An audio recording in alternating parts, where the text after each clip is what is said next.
Marami tayong hiling sa buhay. Marami tayong bagay na inaasahan at pinapangarap na makamit balang araw. At para makuha ang mga bagay na ito ay kailangan natin itong pagtrabahuhan. Ang problema, mahirap tukuyin kung ang isang bagay ba ay para sa atin. Kaya minsan ay dumarating tayo sa puntong kinakailangan nating sumugal para malaman kung nakatakda bang mapasa atin ang isang bagay o hindi. Ganito mismo ang dinanas ng kabarangay nating si Doniel.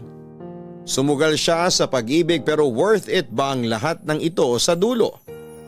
Ating pakinggan ang kanyang storya dito lamang sa mga kwento ng pag-ibig, buhay at pag-asa sa nangungunang Barangay Love Stories.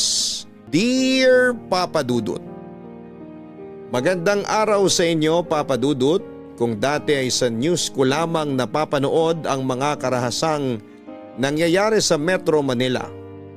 Kamakailan lang ay nagkaroon ako ng first-hand experience sa mga karahasan na ito nung ako na mismo ang tumira sa isang lugar dahil lamang sa pag-ibig. Bago ang lahat ay ipapakilala ko muna ang sarili ko. Tawagin niyo na lamang po ako sa pangalang Doniel. 30 years old at isang nurse na tubong Baguio. 5 years ago ay lumipat ako sa Quezon City para sa mas mataas at mas maayos na sahod. Nakapasok ako sa isang private hospital na hindi ko na lamang papangalanan for privacy. Sa tulong ng isang kasamahang nurse ay tumira ako sa isang apartment building kung saan ay naging roommates kami. Pero tumagal lamang ito ng 2 taon, Papa Dudut. Pagkatapos noon ay ako na lamang ang mag-isang nangupahan sa apartment na yon matapos lumipat ng trabaho ang roommate ko. Okay lang naman sa akin yon, mas gusto ko nga na mag-solo dahil mas peaceful ang tumirang mag-isa dahil wala akong ibang taong pinoproblema maliban sa sarili ko. Sa loob ng 5 taon sa apartment na yon ako tumira. Pero kahit na matagal na ako doon ay nakakatuwang isipin na ilan sa mga kapitbahay ko sa apartment building na yon ay hindi ako masyadong kilala. Night shift kasi ako, Papa Dudut. 7:00 ako ng gabi lumalabas para magtrabaho at 7:00 ng umaga ako natatapos sa trabaho dahil nagpa-part-time din ako sa isang clinic na malapit lang din sa ospital. Sa buong araw ay tulog naman ako. Karaniwan ay nasa loob lamang ako ng apartment at pag may sobrang oras ay naglilinis o minsan ay nanonood ng mga pelikula. Hindi ako lumalabas o nakikipag-usap sa ibang tao sa building maliban na lamang sa gwardiya naming si Sarge.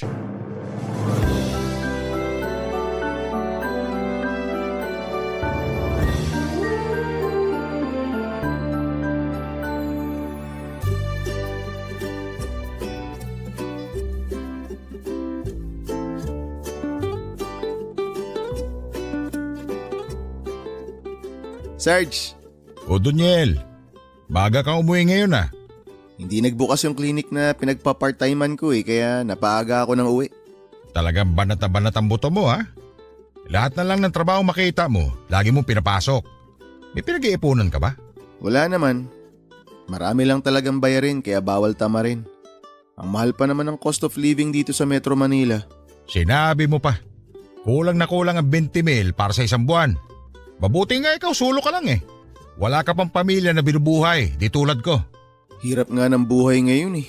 Sobrang taas na ng mga bilihin. Ang laki kasi ng problema ng mundo kaya lahat nagmamahal. Akala ko nga, kaya doble-doble ang trabaho mo kasi nag-iipon ka na para magbuo ng pamilya. Malabo pang mangyari yan. Wala nga akong girlfriend eh. Pamilya pa kaya. Ba't ba kasi wala ka pang girlfriend hanggang ngayon? Ikaw naman Sarge, parang di mo naman alam pinagdaanan ko. Ikaw kaya lagi ko nakakakwentuhan tungkol sa love life ko. Mga pag-ibig na purong ngiwi. Alam ko naman yun. Lagi kang ambigo sa pag-ibig pero mabilis ka naman makahanap ng babae. Kaya nga ako nagtataka na wala ka pang naipapalit sa ex mo. Ilang buwan ka namang single? Matagal na. Di ko na maalala.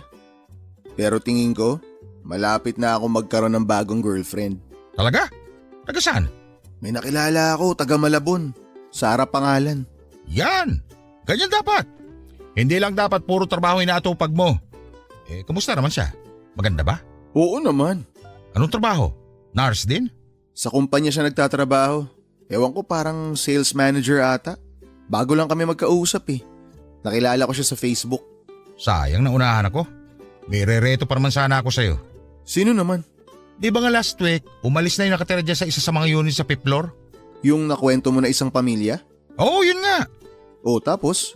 Kaninang umaga kasi, may babaeng nag-inquire. Tiningnan niya yung unit na bakante ron. Ang balita ko, kukunin niya daw yung unit. Ano itsura? Maganda? Oo, maganda. Parang artista. Akala ko nga artista eh. Payat siya na matangkad. Makinis din. Kung wala akong asawa, babakuran ko eh. Mukhang maigi nga ah. Maigi talaga. Kaya nga sabi ko, bagay kayo. Gwapo ko naman eh. Siguro hindi masyadong nagkakalayo yung edad nyo. Kailan daw siya lilipat? Hindi ko pa alam. Basta ang alam ko, naka-reserve na yung Unit 505 para sa kanya.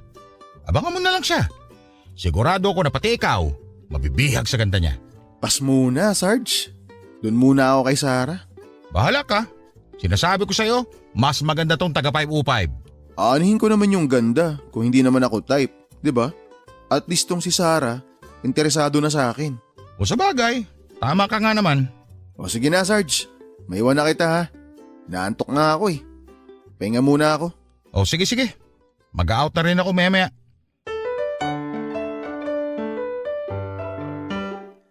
Papadudot, merong 10 palapag ang apartment building na tinitirhan ko. Para sa tenant sa isang unit na mag-isa lamang na nangungupahan ay sulit na ang 13,000 pesos a month na renta at bayad sa kuryente at tubig. Kasama na rin doon ang wifi at iba pang mga bayarin. May 2 na itong bedroom, isang CR at kitchen. Meron din itong maliit na balcony kung saan ako karaniwang nagsasampay ng mga nilabhan ko.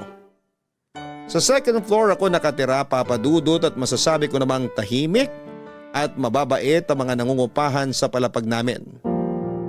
Kaya rin ako nagtagal sa unit ko dahil mabait ang nagmamay-ari ng building.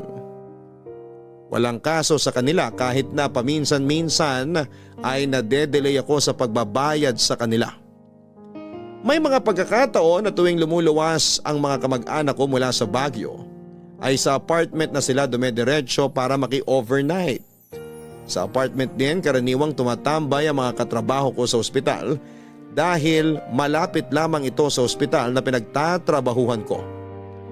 Ang apartment ko na rin po ang naging piping saksi sa mga heartbreaks ko, papadudot. Hindi na rin mabilang ang mga babaeng inuwi ko roon sa pag-asang makakahanap na ako ng makaka-forever ko.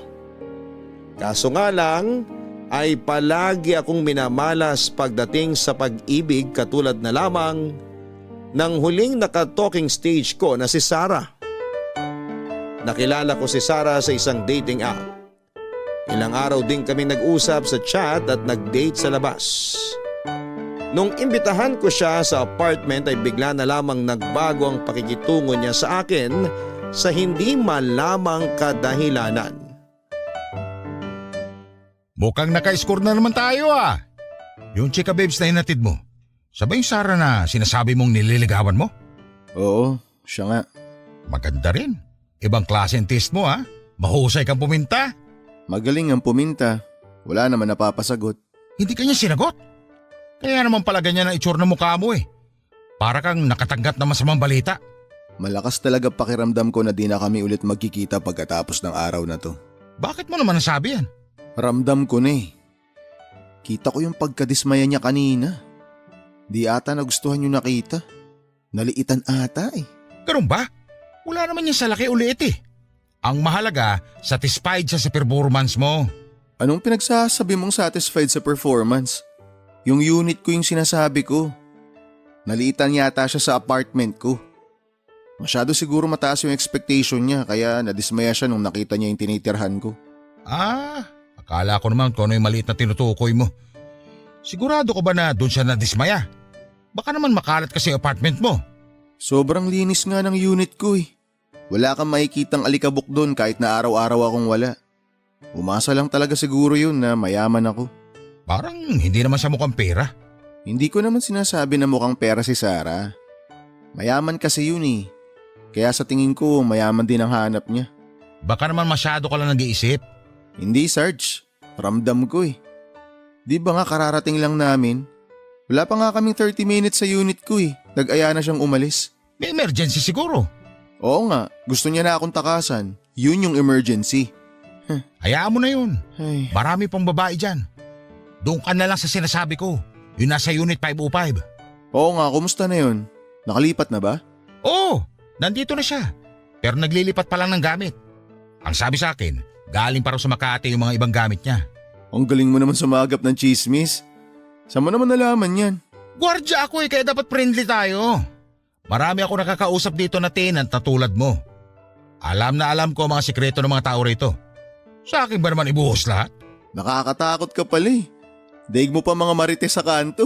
Siyempre, kailangan natin maging mabait sa mga tenant at unit owner para hindi tayo pagalitan. Ikaw nga rin eh. Lagi kang nakikipagkwentuhan sa akin eh. Ganon din yung iba siyempre.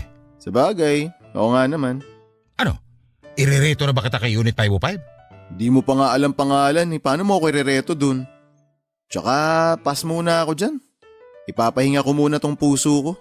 Baka mamaya magtampo na to eh. Siguraduhin mo muna na wala ka na talagang tsansa kay Sarah. Naku, wala na yun. Di na ako aasa. Wala nga siyang reply sa chat ko ngayon lang eh. Ang malas mo naman talaga, hoy. Kaya nga eh. Ay, bahala na. Bahala na kung anong mangyari.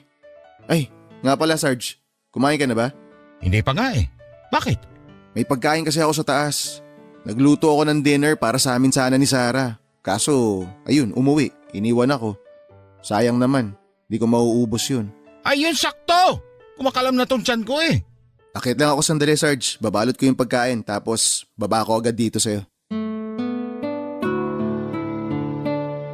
Matapos ang gabing yon, ay hindi na nga ulit nagpakita sa akin si Sarah, Papa Dudut.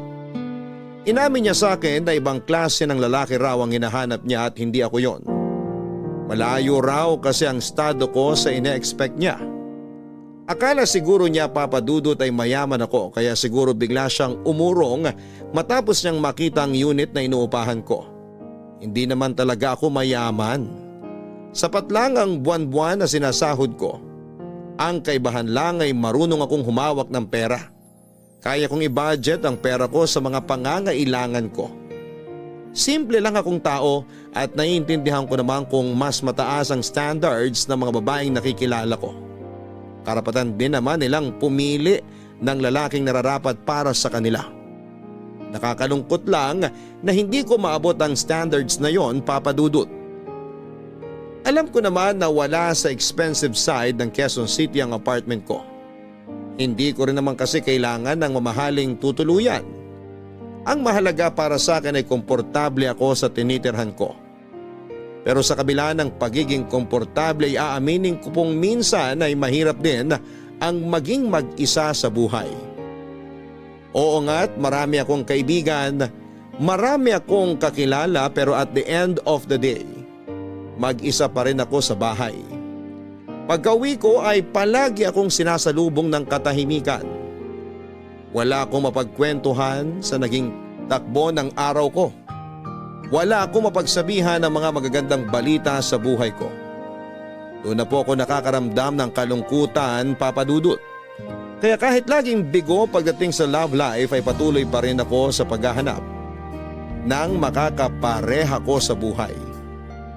Hanggang sa isang araw ay dumating sa buhay ko ang isang babae na hindi ko akalaing magpapatibok ulit sa puso ko. Buwan ng Disyembre noong lumipat sa apartment building namin ang isang babae na tawagin na lang natin sa pangalang Iya, Papa Dudut. Siya ang bagong tenant sa Unit 505 na nabakante sa 5th floor. Nabalitaan ko lang din ito kay Sarge noong minsang magkwentuhan kaming dalawa habang naghihintay sa binukong motorcycle taxi. Ayon kay Sarge ay mag-isa lang daw si Iya. Maganda siya, sexy at parang hindi dinadapuan ng araw ang makinis nitong balat. Sa tansya niya ay nasa late 20s ang babae. Nung unay wala akong interes kay Iya kahit na siya na lamang palagi ang bukang bibig ni Sarge. Kahit na medyo exaggerated pa ang mga kwento nito na bukod sa maganda ay mabait daw ang palakaibigan na dalaga. Hindi ko naman kasi masyadong pinapakialamanan ng mga tenant sa apartment building namin. Tulad nga ng sabi ko, Papa Dudut, bahay at trabaho lamang ako kaya wala akong masyadong kakilala sa amin. Usually kasi ay pagod na ako sa trabaho kaya wala na akong time na makipag-socialize. At mukhang gets naman ito ng ibang tenants. Minsan kapag may mga nakakasabay ako sa elevator, ngitian ko lamang sila ay sapat na. Pero iba si Iya, Papa Dudut. Katulad ni Sarge ay nagsimula rin akong mahumaling sa kanya nung ako na mismo ang nakakita sa taglay niyang kagandahan. Papasok na ako sa trabaho noon nung nadatnang ko si Sarge na kumakain sa kanyang maliit na pwesto. Bilang nakasanayan ko na siyang kausapin bago umalis, ay nagkwentuhan kami saglit. Hanggang sa dumating na nga si Iya at doon ko siya unang nakilala. Doniel! Papasok ka na? Oo, Sarge. Alis na ako. Baka maabutan pa ako ng ulan eh. Maaga pa! May bagyo ata kasi. Uunahan ko na bago dumating. Wala akong payong eh. Halika muna rito. Tekman mo to kinakain ko. Ano ba yan? Yema cake! Ito, may extra kutsara dito. Sarap nito. Patikim nga. Uy! Masarap nga. Saan mo ito nabili? Hindi ko to binili. Bigay ito ni Ma'am Iya. Sino Iya? Yung bago lipat sa Unit 505. Yung babaeng sinasabi ko sa'yo na irereto ko dapat. Ah, Iya ba pangalan nun? Ibang klase ka talaga, Sarge. Galing mong kumuha ng impormasyon ah. Dapat pala naging reporter ka na lang eh. Binigyan niya ako ng pagkain kasi nga tinulungan ko sila nung nakaraan na iakyat yung ubi niya. Siya ba nagluto nito? Paisa pa nga. Masarap talaga eh.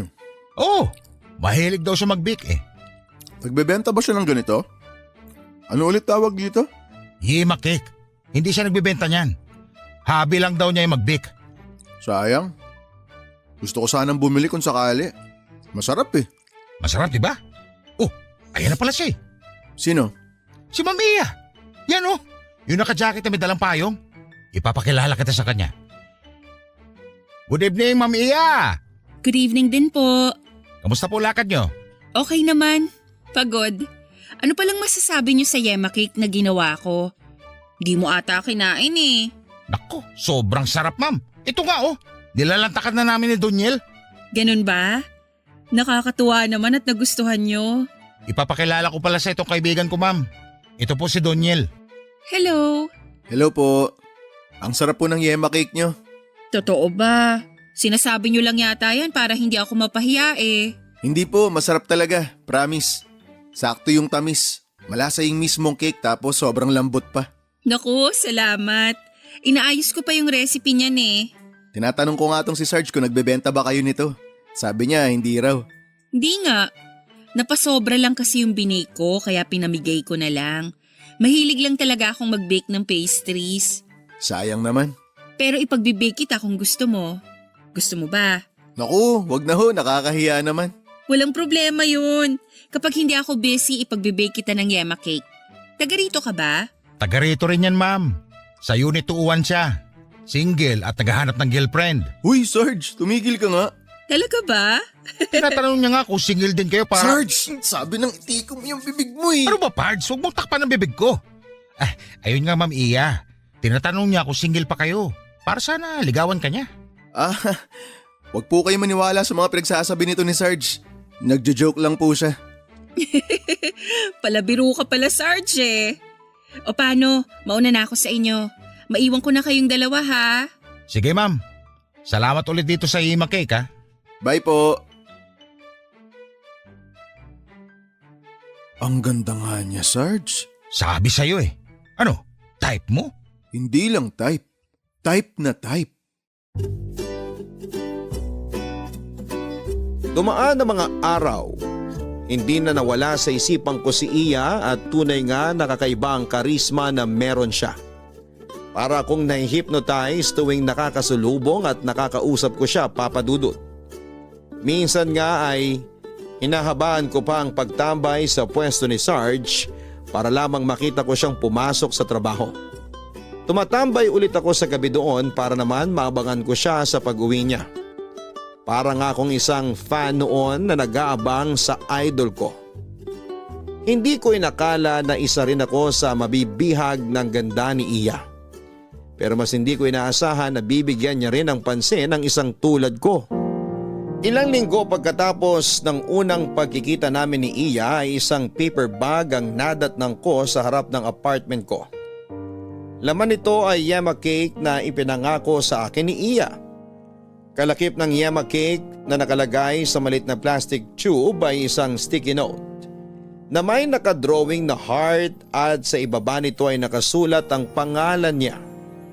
Sobrang kinilig ako, Papa Dudut, na hindi nalimutan ni Iya ang pangako niya sa akin. Sinulit ko ang pinadala niyang yema cake na daig pa ang mga gawa mula sa mga sikat na bake shop. Malambot ito na parang ice cream na natutunaw kapag kinain mo. Hindi rin masyadong matamis kaya hindi nakakaumay.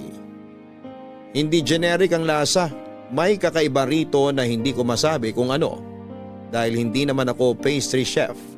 Basta ang alam ko lang ay kakaiba ito at mas masarap kesa sa ibang yema cake na natikman ko. Bilang pasasalamat ay bumili ako sa labas ng pasalubong pagkatapos ng trabaho. Sans Rival ang ibinigay ko kay Iya na nilagay ko rin sa paper bag na may kasamang sticky note letter. Iniwan ko ito sa apartment niya na ayon kay Sarge ay nasa 5th floor, Unit 505. Nagustuhan ito ni Iya, Papa Dudut, at sa sumunod na araw ay ulam naman ng sunod na ibinigay niya sa akin. Dahil doon ay nagsimula kaming maging close sa isa't isa. Hi Iya, good morning. Uy, Doniel! Good morning din. Kakauwi mo pa lang galing work? Oo, ikaw, papasok ka na? Hindi, kakauwi ko lang din. Ah, ganun. Saan ka galing? Sa labas, kasama mga kaibigan ko. Mukhang inumaga na kayo ah.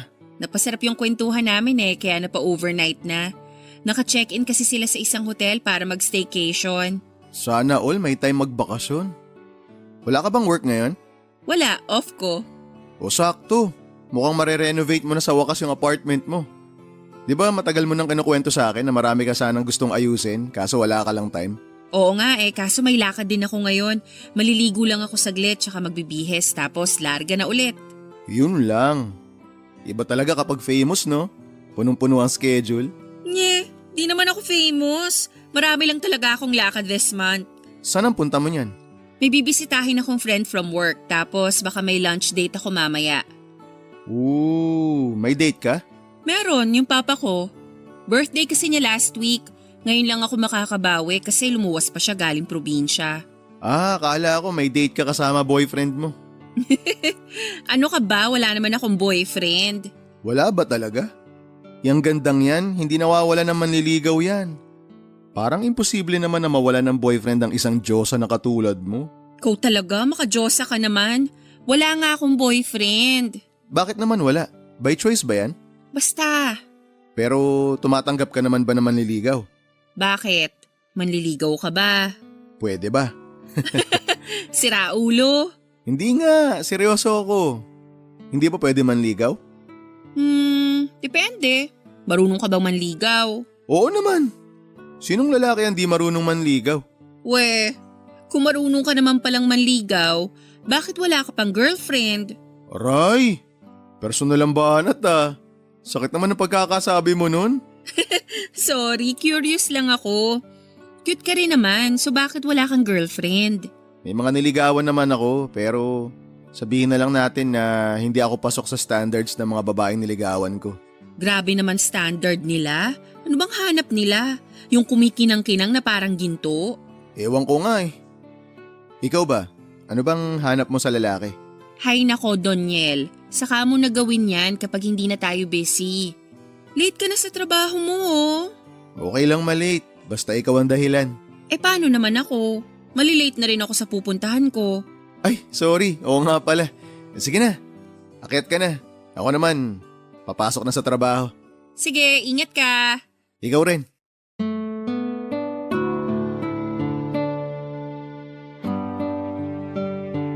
Papadudot, napaka-misteryosang tao ni Iya. Ilang beses na kaming nakapag-usap pero ako lang palagi ang nagkukwento sa buhay ko. Hindi siya masyado nagbibigay ng impormasyon tungkol sa sarili niya. Basta ang alam ko lang ay nagtatrabaho siya sa isang opisina sa Marikina.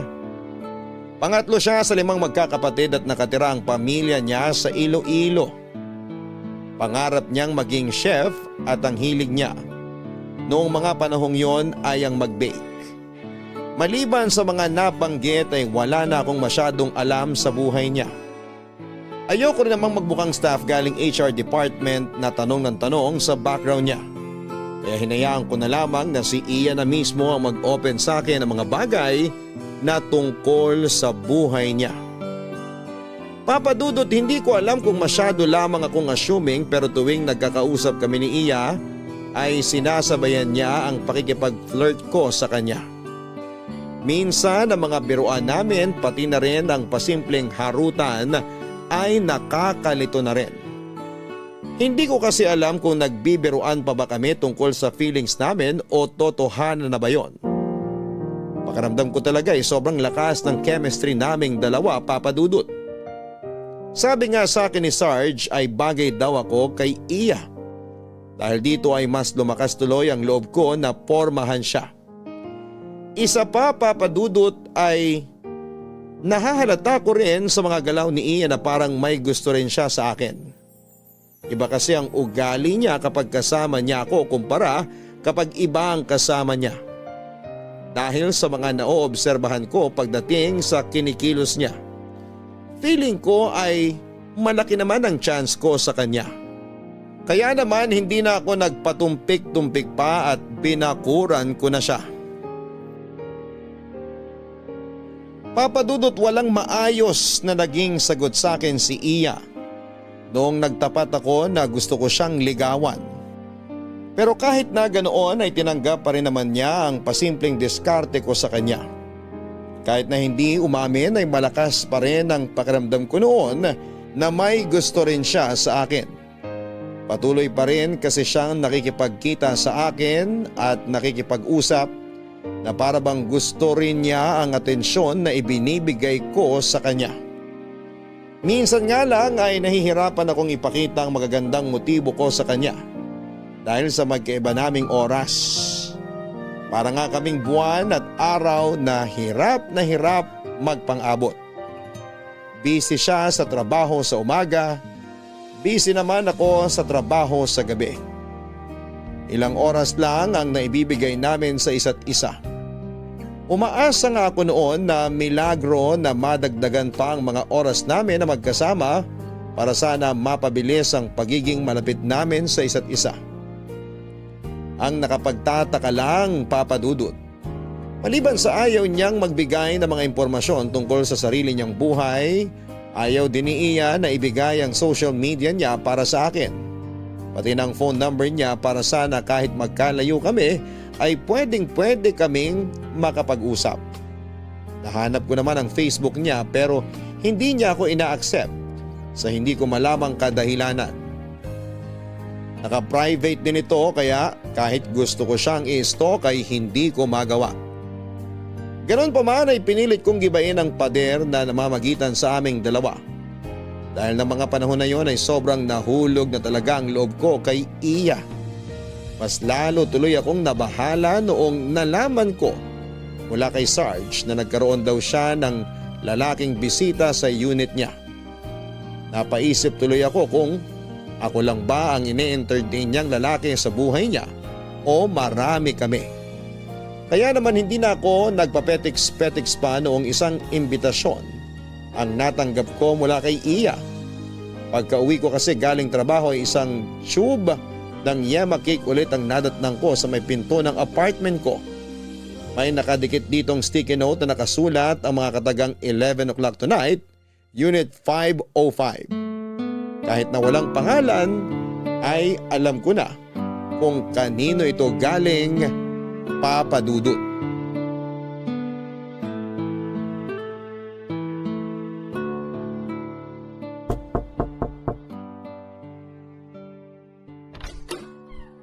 Iya, nabasa ko yung note mo. Shh! Huwag kang maingay. Ay, sorry. Na-excite lang. Halika, pumasok ka. Maupo ka muna dyan sa sofa. Salamat.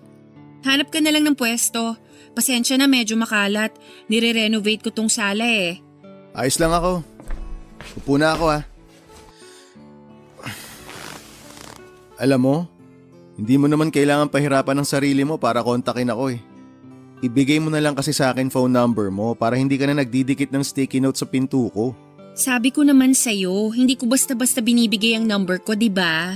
Pati sa akin, hindi naman tayo bago magkakilala. Basta! Sandali, diyan ka lang. May aayusin lang ako saglit. Mukhang buong araw ka busy Wala ka bang pasok kanina? Nag-off ako ngayong araw. Kailangan ko na mag-ayos dito. Ilang araw nang makalat tong apartment ko eh. Kaya sinimulan ko nang mag-renovate. Mabuti naman nagkaroon ka ng time para mag-ayos dito sa unit mo. Kapagod nga eh. Dami ko palang gamit. Dapat pala yung iba itinapon o ipinamigay ko na. So, bakit mo pala ako pinapunta dito? Magpapatulong ka ba?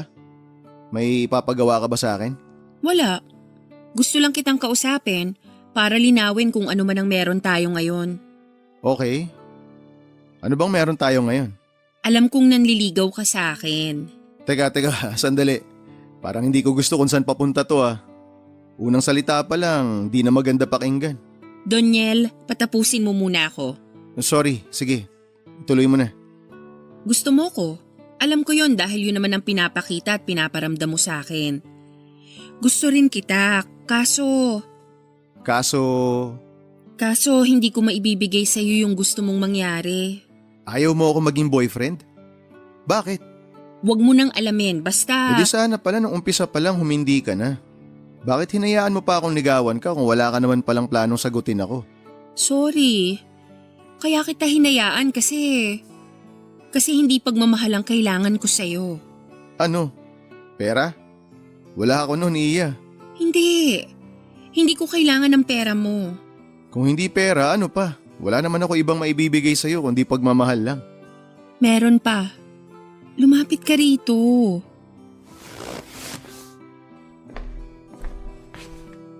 O ito, tingnan mo ako sa mata. Seryosong usapan. Ano bang kailangan mo sa akin? Kung ayaw mo sa pagmamahal ko, ano bang kailangan mo?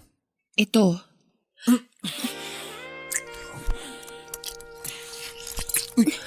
Sandali lang, Iya. Anong ginagawa mo? Bakit mo ako inuhubaran? Ayaw mo ba? Siyempre gusto. Nagulat lang ako.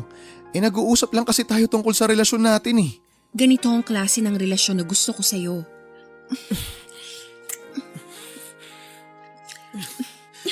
Kung ganito lang pala ang hanap mo, sige, maibibigay ko sa'yo to. Teka, huhubarin ko lang tong suot ko. Pero huwag mong isipin na dahil may mangyayari sa atin, magiging tayo na. Hindi kita sasagutin, Doniel. Oo na, kahit huwag mo na ako sagutin. Alisin na natin tong suot mo. Sige, dun tayo sa kwarto.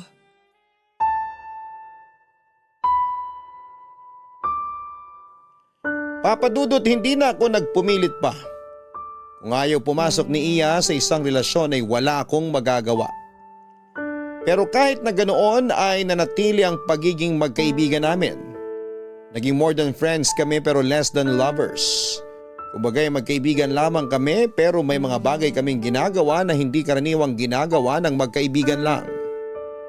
Sa madaling sabi ay naging friends with benefits kaming dalawa ni Iya. Ayaw niya ako maging boyfriend pero gusto niya ako sa ibang bagay at yon ang ibinigay ko sa kanya, Papa Dudut. Pagkatapos ng trabaho ko noon ay sa unit ni Iya na kaagad ako dumediretso kapag day off niya. Parang naging parte na ito ng weekly routine namin. Minsan naman kapag wala akong pasok ay si Iya ang nag-aabang sa apartment ko. Para kaming mga bata sa excitement tuwing magkikita kaming dalawa. Sabik na sabik kami sa katawan ng isa't isa. Nung unay nalungkot ako dahil partner sa kama lang ang tingin niya sa akin pero kalaunan itinanggap ko rin naman ang role ko na yon sa buhay niya. Wala naman akong karapatang magreklamo dahil kung tutuusin ay jackpot na ang isang tulad ko ang mga tipo ni Iya. Hindi man ako nakahanap ng girlfriend ay para na rin akong nagkaroon noon dahil kahit papaano si Iya nang nag-aalis ng kalungkutan na nararamdaman ko. Hindi na ako mag-isa. Kahit papaano ay nagkaroon ako ng tao na siyang nagpapa-excite sa mga araw ko. May napupuntahan na ako kapag bored ako at may nakakausap ng iba maliban kay Sarge.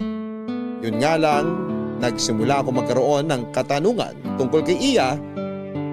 Nung isang araw na magkasama kami ay isang lalaki ang bigla na lamang umeksena sa buhay naming dalawa.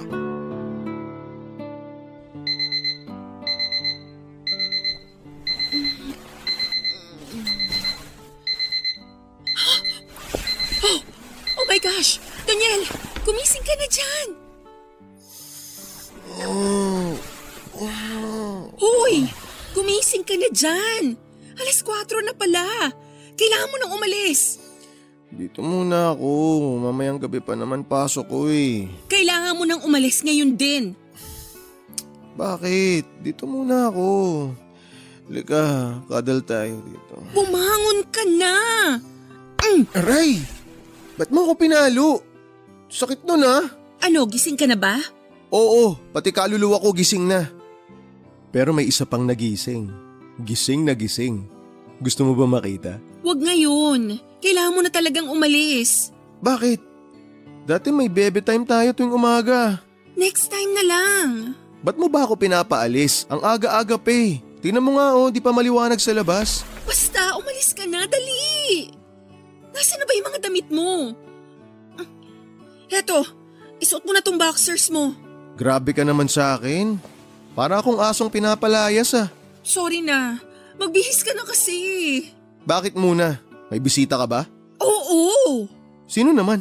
Huwag mo nang alamin, ano ba naman yan, Doniel? Oo na, eto na. Ganda ng tulog ko eh. Nasaan yung t-shirt at pantalon mo? Hindi ko alam. Nasa sala yata. Halika na! Lumabas na tayo ng kwarto! Ayun yung damit mo. Ang kalat-kalat mo kasi. Oh, ba't kasalanan ko? Ikaw naghubad yan sa akin kagabi. Oo na. Dami mo pang sinasabi. Pulutin mo na yung mga damit mo, magbihis ka na tapos umuwi ka na. Anong oras ba kasi darating bisita mo? Hindi ko alam, paparating na yun anytime. Ipakilala mo na lang kaya ako sa kanya. Seryoso ako, Doniel. Hindi na ako nakikipagbiruan sa'yo. Gino-joke lang naman kita. Mukha ba akong natutuwa? Eto na nga, nagbibihis na. Sungit naman. Richard? Sino ka? Sino tong lalaking to? Ikaw, sino ka? Mali ka ata ng pinasukang unit. Tinatarantado mo ba ako? Ako? Tinatanong mo kung sino ako? Gusto mong basagin ko yung bungo mo? Sandali lang, Richard. Magpapaliwanag ako. Hindi! Manahimik ka! Wala kang ipapaliwanag! Ikaw hayop na lalaki ka. Sino ka ba talaga? Kaibigan ko siya. Galing sa trabaho. Nag-inuman kami kagabi kasama yung buong office namin. Inalasing siya kaya dito siya natulog. Ano? Hindi naman tayo nagiinuman ah. Huwag ka nang magsalita. Ako ba pinaglololoko nyo, ha? Anong tingin nyo sa akin, bobo? Richard, kumalma ka muna. Huwag kang magalit. Iwan mo ako! Iya! Okay ka lang ba? Bakit mo siya tinulak? Hoy! Huwag mo akong kine-question. Gusto mo bang makatikim kayo pareho sa akin? Richard! Bitiwan mo ako! Iya! Isa! Doniel, Huwag mo umalis akong ka yakapin! na. Sinasabi ko sa'yo, Iya! Bitiwan mo ako! Teka, pakiusap. Huwag mo sasaktan si Iya. Pagbubuhulin ko kayong dalawa, hayop ka! Umalis ka na! Tatawag ako ng tulong. Wag! Umalis ka na lang, please! Hoy! Dito ka lang! Hindi pa tayo tapos!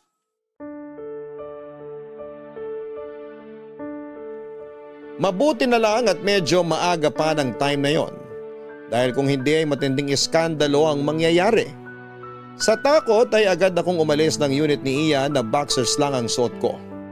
Ginamit ko ang hagdanan papunta sa unit ko dahil malaking kahihiyan ang kaharapin ko kapag sumakay pa ako ng elevator. Papadudot litong-lito ako ng mga oras na yon at hindi kaagad na proseso ng utak ko kung ano ang nangyari. Nung una inakala kong namali lang ng pasok yung lalaki. Nung nalaman kong kilala siya ni Iya ay naisip ko na baka tatay niya ang dumating. Medyo may katandaan na rin kasi ang itsura nito. Malaki at batak ang katawan, may tema talaga namang unang kita mo pa lamang sa kanya ay babahag na kaagad ang buntot mo. Kapag pinag-away kaming dalawa ay siguradong unang suntok pa lamang niya ay tulog na ako. Walang laban ang payat kong katawan sa tulad niya na parang marami ng pinagdaan ng bakbakan. Ayoko rin namang pong isipin na kinakasama yun ni Iya dahil ayokong matawag na kabit o mang-aagaw. Pero naalala ko ang kwento sa akin ni Sarge na lalaking paminsan-minsan ay bumibisita sa unit ni Iya. Ayoko man itong aminin pero baka nga ang lalaking yon ay maaring karelasyon ni Iya Papadudut. Pagkatapos ng pangyayaring yon ay pansamantala kong iniwasan ni Iya. Hindi ko naman siya ma-text o ma-chat man lang para sana maliwanagan kung ano ba ang nangyayari. Naglakas loob din akong magpunta sa unit niya para kausapin siya ng personal pero hindi niya ako pinagbubuksan ng pinto. Minsan nung wala akong pasok ay tumambay ako sa may entrance ng apartment building kasama si Sarge para hintayin si Iya at nang dumating siya ay nilampasan niya lamang ako na parang hindi niya ako kilala. Ang tanging gusto ko lang naman noon Papadudot ay maiksing paliwanag kung sino ang lalaking nakita ko sa unit ni Iya. Alam kong wala naman akong karapatang manghimasok sa buhay niya pero hindi lang talaga ako mapanatag lalo na dahil sa ginagawa niyang pag-iwas sa akin. Pakiramdam ko'y may nagawa akong kasalanan. Kung ganun man ang nangyari ay gusto kong linisin ang pangalan ko kung sakali. Pinalipas ko ang ilang araw at noong ayaw pa rin akong kausapin ni Iya, ay ako na ang nagpumilit na lumapit sa kanya. Pero kahit na anong pagmamakaawa ang gawin ko ay pinagtulakan lamang ako ni Iya. Binantaan pa niya ako na tatawag ng pulis kapag nilapitan ko ulit siya. Sobrang sakit sa part ko Papadudot na pinagtatabuyan ako ni Iya sa kabila ng mga pinagsamahan namin. Sa ulit tinanggap ko na lamang ang gusto niyang mangyari.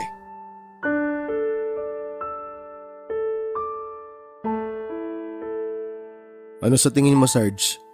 Asawa niya kaya yun? May asawa bang hiwalay ang tirahan? Hindi niya asawa yun. Parang 2 beses sa isang buwan lang bumisita yung lalaking yun dito eh. Ano?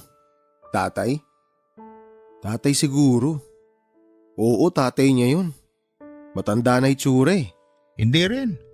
Sabi mo, tinatawag siya ni Iya sa pangalan eh. May tatay ba na first name basis sila ng anak niya pag magkausap sila? Ano nga? Sino ba kasi yung lalaking yun? Mababaliw na ako kakaisip eh. Baka boyfriend niya. Ang sabi sa akin ni Iya, single siya. Bakit naman siya magsisinungaling? Ang taong malandi, magsisinungaling para makalandi. Grabe ka naman makapanghusga ng tao, Sarge. Hindi naman malandi si Iya. May lalaki nagpupunta sa unit niya. Tapos kinikita ka pa niya para galawin siya. Anong tawag doon? Hindi naman natin sigurado kung sino yung taong yun sa buhay ni Iya eh. Huwag na muna natin siyang husgahan. Kahit na. Pero ito, payong kaibigan lang ha. Mas makabubuti kung layuan mo na si Iya. Huwag ka na makialam sa kanila. Bakit naman? Pinapahamak mo lang sarili mo eh. Marami pang babae dyan. Huwag ka nang kumabit sa pag-aari ng iba. Sinasabi mo ba nakabit ako? Hindi. Sinasabi ko lang na may sabit na yan si Iya. Sayang nga eh. Ang ganda-gandang babae tapos nasa loob naman pala ang kulo. Sarge, hindi mo kilala si Iya para sabihin yung mga bagay na yan. Bakit ikaw? Kilala mo ba siya? Hindi, pero may pinagsamahan kaming dalawa. Nasasabi mo lang yan kasi patay na patay ka sa kanya. Nako, Doniel. Sinasabi ko sa'yo. Itigil mo na yan bago pa lumala ang sitwasyon. Gusto ko lang naman malaman kung ano yung totoo eh. Paano mo malalaman ang totoo? Kung mismo si Ian ang lumalayo sa'yo. Ayun na nga ang clue eh. Iniiwasan ka niya, ang ibig sabihin nun, tigilan mo na siya. Paano ko titigilan kung mahal ko na siya? Naku, yari tayo dyan. Dapat pala hindi na kita nireto sa babaeng yun eh. Kung alam ko lang talaga eh. Hindi ba kayo nakakapag-usap? Ikaw na lang kaya magtanong sa kanya. Hindi na. Hindi na nga siya namamansin tuwing binabati ko siya eh. Para bang lagi na lang siyang takot. Sa totoo lang, Sarge, yan din ang iniisip ko kaya ako nag-aalala sa kanya. Kung nakita mo lang sana kung paano siya saktan ng Richard na yun. Kung boyfriend niya yun, bakit ganun? Mas gusto ba niya ng mas matanda? Mas gusto ba niya yung sinasaktan siya? Hindi natin alam kung anong kwento nilang dalawa. Huwag na lang nating alamin. Mag-move on ka na. Ihanap na lang kita ng ibang babae. Si Iya talaga gusto ko Hindi na nga pwede. Tigas din ang ulo mo Bahala na. Basta, hanggat hindi ako sinasabihan ni Iya na tumigil, hindi ko siya titigilan. Sa ngayon, bibigyan ko muna siya ng space. Bahala ka. Kung gusto mong pumasok sa gulo, bahala ka sa buhay mo. Good luck na lang talaga sa akin. Good luck na lang talaga, oy.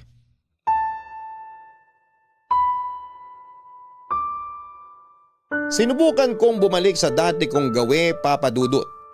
Pero hirap na hirap talaga akong mag-move on noon, lalo na't alam ko na nasa 5th floor lamang ang babaeng araw-araw na tumatakbo sa isipan ko. Alam kong wala namang kaming relasyon, pero sa mga araw na pinagsamahan namin ay nahulog na talaga ang loob ko kay Iya. Para akong nasa kalagitnaan ng napakagandang panaginip tapos ay bigla na lamang akong nagising. Ganon ang naramdaman ko noong iniwasan ako ni Iya. Dahil sa isang building lamang kami nakatira, hindi maiwasang nagkakasalubong kaming dalawa, Papa Dudut. May pagkakataon nga noon na nagkakasabay kami sa elevator pero hindi man lang kami nagkikibuan. Sobrang sakit sa dibdib ko na makitang wala na ang dating magandang aura ni Iya. Kita sa mga mata nito ang kalungkutan. Sobrang laki ng pinagbago niya simula noong nasira ang relasyon naming dalawa. Pinilit kong sanayin ang sarili ko na wala siya, Papa Dudut. Nakontento na ako sa pagtanaw sa kanya mula sa malayuan. Masaya na ako na kahit hindi kami nag-uusap ay nakikita ko pa rin siya kahit na papaano. May isang beses noon na off ko sa trabaho. Naisipan kong mag-inom mag-isa sa apartment. Nung magkaroon ng tama ang alak na iniinom ko ay bigla akong nagkaroon ng lakas ng loob para puntahan si Iya sa unit niya. Para masagot na ang mga katanungan sa isipan ko ay pinuntahan ko siya at nakiusap na pansinin na ako. Iya, pagbuksan mo ako ng pinto. Iya, nandiyan ka ba? Iya, kausapin mo ako. Toniel, anong ginagawa mo rito? Gabi na. Iya, mag-usap tayo. Lasing ka ba? Hindi ako lasing, nakainom lang. Please, kausapin mo naman ako. Halika, pumasok ka. May kasama ka ba dyan? Nandyan ba si… Wala. Mag-isa lang ako rito. Halika na, pumasok ka na bago pa tayo makita ng ibang tao. Umupo ka. Hindi na. Ayokong umupo.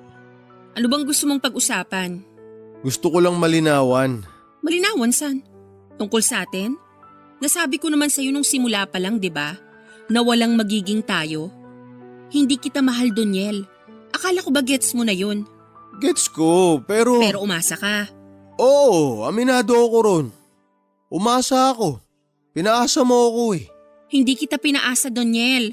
Dahil simula pa lang, sinabi ko na kung anong habol ko sa'yo.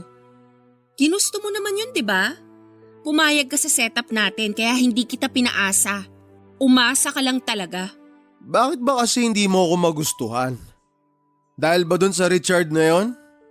Sino ba kasi yung lalaking yun? Hindi mo na kailangan malaman. Kung gusto mo ng tahimik na buhay, huwag ka nang makialam sa buhay namin. Nilalayuan na nga kita para hindi ka na madamay sa gulo. Pero bakit ba ayaw mo pa akong tantanan? Kasi nga, mahal kita, Iya. Mahirap bang intindihin yun? Sorry pero mapapahama ka lang sa pagmamahal na yan. Huwag ako ang mahalin mo. Bakit? Bigyan mo ako ng rason kung bakit hindi kita dapat mahalin. Kasi kabit ako. Kabit ako ng isang sundalo. Ha? Sundalo? Si Richard ba yung sundalong tinutukoy mo? Oo, siya nga. Si Richard napapatayin ka kapag nakita ka niya ulit na kasama ko. Hindi mo ba siya pwedeng hiwalayan na lang? Hindi mo deserve ang maging kabit. Siyang nagbabayad sa unit ko. Siyang nagbibigay sa mga gastusin ko. Hindi ko siya kayang iwan dahil siya ang kailangan ko, Doniel. Hindi ko kailangan ng pag-ibig. Ang gusto ko lang, maayos na buhay at nakukuha ko ang mga gusto ko.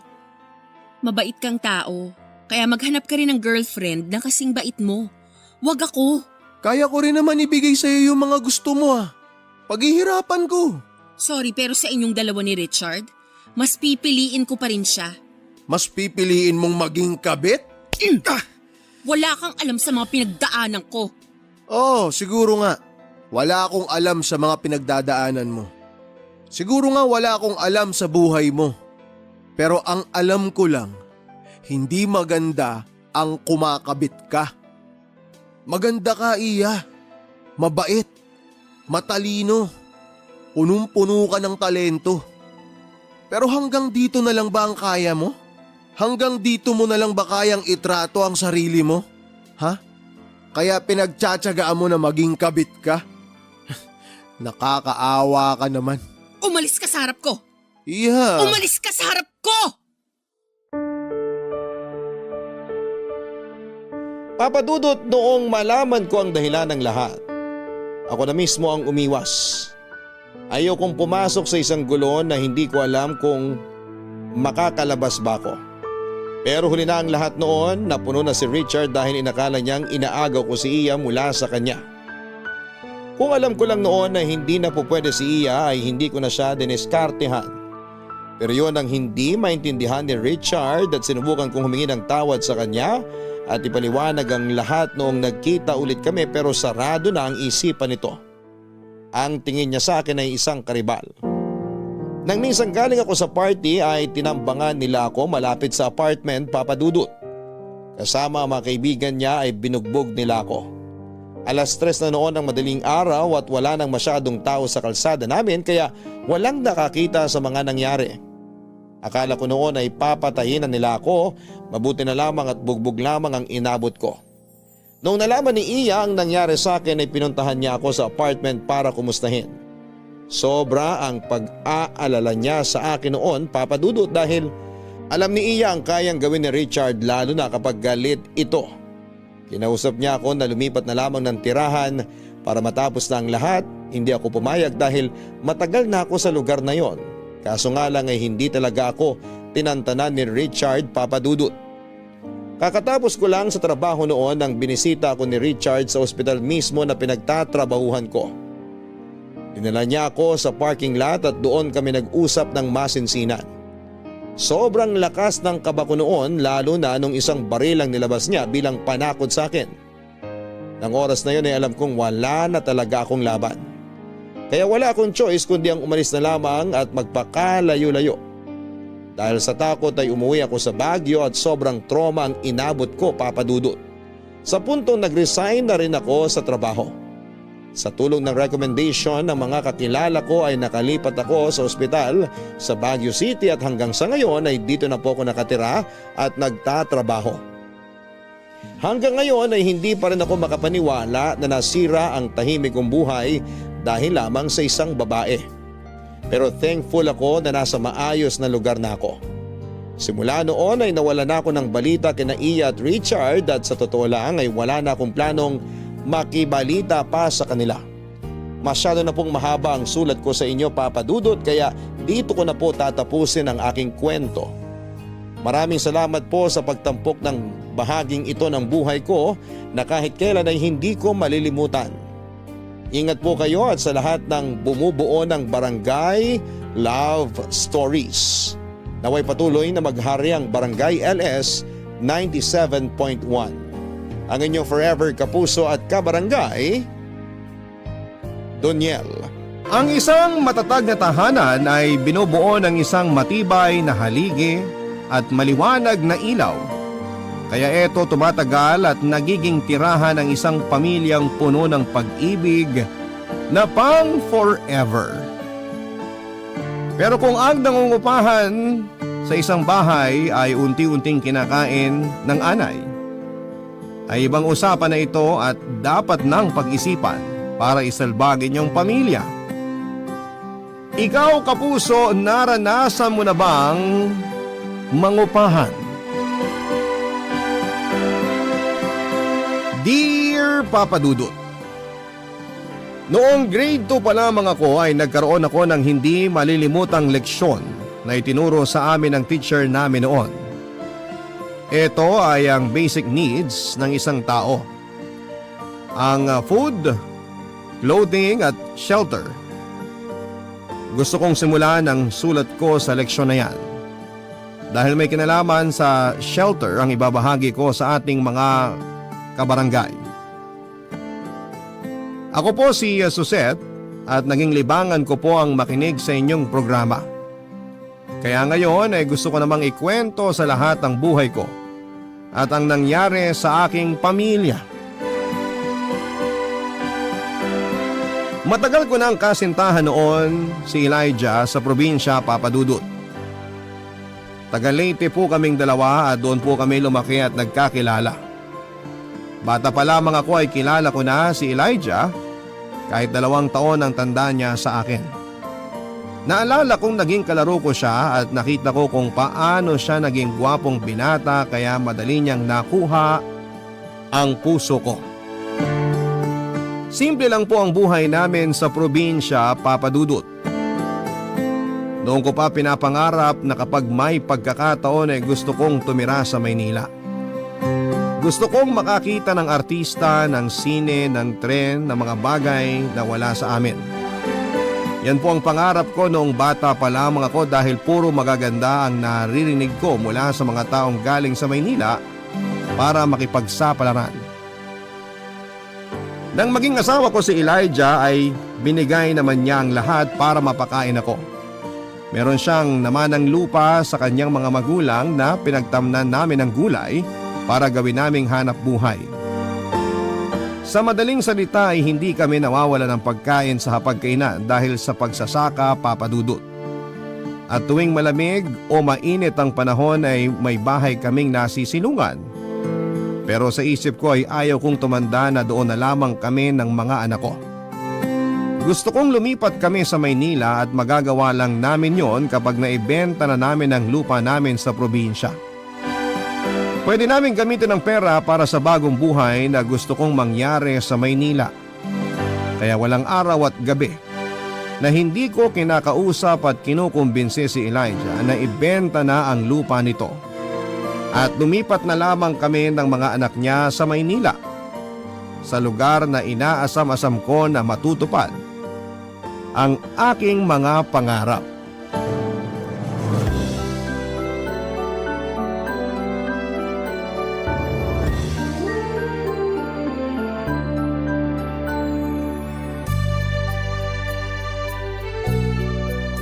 Mahal, pwede ba tayong mag-usap? Oo naman. Tungkol saan, mahal? Tungkol sa sinasabi ko sa'yo. Mahal, hindi ba napag-usapan na natin ang tungkol dyan? Magtatalo na naman ba tayo? Mahal, sige na. Ayan ka na naman eh. Ano namang gagawin natin sa Maynila?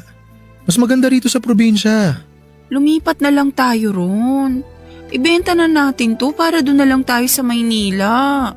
Hindi pwede yan. Dito na ako lumaki. Dito na Mas tayo. magiging maganda ang buhay natin sa Maynila dahil maraming opportunity doon. Natitiyak kung gaganda ang buhay natin doon. Hindi tayo sigurado dyan, Suset. Wala tayong tinapos. Wala tayong makukuhang matinong trabaho doon. Ito na nga ang plano, makinig ka. Kapag naibenta natin itong lupa na minana mo, magne-negosyo tayo doon. Negosyo? Ano namang negosyo? Naaalala mo si Mrs. Cruz? Sabi niya, sa sidewalk lang daw siya nagbibenta ng kung ano-ano. Pero malaking kinikita niya doon. Nakita ko nga nung umuwi siya, ang ganda ng suot at may mga alahas pa. Iba kasi talaga kapag nasa Maynila na tayo. Gusto ko rin na doon na mag-aral ang mga anak natin para kapag lumaki na sila, malapit na lang ang mga school na pang-college. Sige na, mahal. Ay, pag-iisipan ko yan. Hanggang ngayon yan pa rin ang sagot mo sa akin, pag-iisipan. Hanggang kailan? Isipin mo na ngayon, Elijah. Ayokong dito sa probinsya tumanda. Ayokong tumulad sa mga tao rito na ipinanganak at mamamatay din dito nang hindi man lang nakatikim ng buhay sa Maynila. Gusto kong iparanas sa mga anak natin yung nakikita ko sa TV. Hindi nga tayo nakakasiguro sa magiging buhay natin doon. Mahal naman. Pwede bang makontento na tayo dito sa probinsya? Wala naman tayong problema dito eh. Anong walang problema? Itong mabuhay dito, hindi ba to problema para sa'yo? Gusto ko lang naman makatikim na mamuhay sa syudad. Gusto kong maranasan yun at ng mga anak mo. Hindi mo ba alam na maraming nagbibigay ng scholarship sa Maynila para sa mga anak mo? Mahal. Puro ka mahal. Kung mahal mo talaga ako at ang mga anak mo, iisipin mo kami at ang kinabukasan namin. Mamaya na natin pag-usapan yan. Maghapunan na muna tayo. Ayokong kumain hanggat hindi ka sumasang-ayon sa gusto ko. Ibenta mo na kasi tong lupa mo. Pero pamana to ng mga magulang ko sa akin. Sayang naman. Anong gusto mo? Mabulok na lang kami rito sa lupang to? Gusto mong mag-araro ang mga anak mo hanggang sa pagtanda nila? Makasarili ka, Elijah. Sarili mo lang ang iniisip mo. Hindi totoo yan, mahal. Kayo, kapakanan nyo ang laging iniisip ko. Ang akin lang naman kasi, wala tayong kasiguraduhan sa magiging buhay natin doon. Natatakot ako na baka may mangyaring masama sa atin. Naririnig mo naman sa mga balita, di ba? Marami nga ako nabalitaan na bigla na lang may sinaksak sa gilid ng kalsada doon eh. Kahit naman dito sa atin may mga ganyan. Nung pista nga ng bayan, hindi ba nagkagulo rin? May sinaksak din doon? Walang pagkakaiba sa sinasabi mo. Kung yan ang inaalala mo, nasa atin na yon. Mag-iingat tayo. Ayoko rin naman na may mangyaring masama sa pamilya natin. Kaya pakiusap, pumayag ka na. Ito ba talaga ang gusto mo? Sigurado ka na ba rito? Oo. Kaya ibenta mo na yung lupa mo para makalipat na tayo ng mga anak mo sa Maynila. Sige na.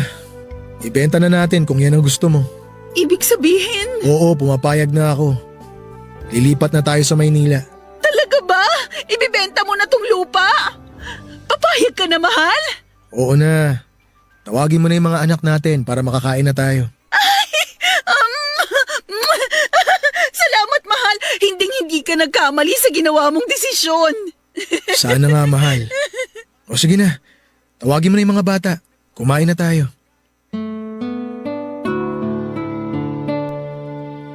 Noong narinig ko ang pagpayag ni Elijah sa kahilingan ko ay sobrang saya ko talaga, Papa Dudut. Napatalon pa nga ako sa tuwa at sa wakas ay matutupad ko na ang mga pangarap kong sa Maynila na tumira. Labis ang saya ko dahil ang perang makukuha namin mula sa lupa ay pwede kong ibili ng mga alahas at damit. Yun po ang nasa isip ko ng panahon na yon, Papa Dudut. Naiinggit kasi ako sa mga babaeng nakakapangasawa ng may kaya dahil nakapagsusuot sila ng magandang damit at mga alahas. Hindi tulad ko na walang abubot sa katawan dahil mahirap lamang kami. Hindi naman ako nagsisi na si Elijah ang pinakasalan ko, Papa Dudut, dahil mahal ko siya. Kung naging mayaman lang talaga siya ay iba rin siguro ang naging buhay namin ng mga anak ko. Normal lang naman sigurong mag-isip ng mga ganito lalo na't may mga araw na nanliliit talaga ako sa katayuan namin sa buhay bilang mahirap. Lalo na sa bansa natin na sobrang hirap umasenso kung pagsasaka ang ikakabuhay mo. Ilang buwan din ang hinintay namin bago nagkaroon ng buyer ang lupa namin. Nang makuha namin ang bayad sa lupa ay agad kaming nag-alsa balutan ng aking pamilya papunta sa Maynila. Naisip ko noon na sa wakas ay magiging maganda na ang buhay namin. Nakahanap kaagad kami ng isang apartment, Papa Dudut. Hindi siya kalakihan pero malapit po ito sa EDSA. Sa Makati nakakalula ang tayog ng mga gusali at ang mga magagarang sasakyan na dumadaan. May nakapagsabi rin sa akin na sa mga matataas na gusali nakatira ang mga mayayaman. At ang tawag nila sa mga yon ay kondo. Kung may sapat na pera lamang kami, itiyak na sa kondo ang gusto kong tirhan. Pero okay na ako sa apartment na pagmamay-ari ni Alberto. Nasa 40s na siya at unang napansin ko sa kanya ay ang malilikot nitong mga mata. Para niya akong hinuhubaran sa bawat titig niya habang kinakausap namin siya ng asawa ko sa unang araw ng paglipat namin sa bahay.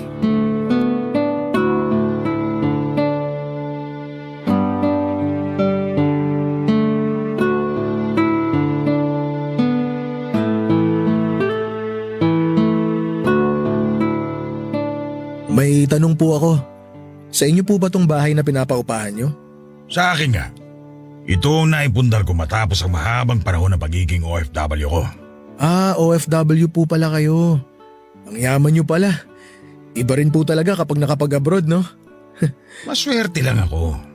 Siya nga pala, meron pala kayong sariling metro ng kuryente at tubig. Paalala lang, dapat on time kayo magbayad sa upa, kuryente at tubig. Ha? Opo, Mang Alberto. Bigla naman sumakit yung tuhod ko sa narinig ko. Uwi na lang itawag nyo sa akin. Huwag na Mang Alberto. 48 lang ako eh. Sige po, kuya. Pasensya na po. Ano nga ulit pangalan ng asawa mo? Suset po. Hindi ba Suset? Kuya lang dapat? Opo kuya. Salamat po. Maganda po itong pwesto ng bahay, malapit po sa EDSA. Nakita ko nga na malapit din to sa simbahan at mga bilihan. Naparenovate ko na rin tong bahay saka nagpalagay ng extension. Ah, talaga po? Oo. Buti hindi ko talaga to binenta. Plano ko sanang ibenta to nun eh. Kuya, magpapahinga na po muna kami. Salamat po sa pagsalubong sa amin. Sige. Kung may kailangan kayo, katukin nyo lang ako. Diyan lang naman ako nakatira sa katabing bahay. Sige po, salamat. Ingat po kayo.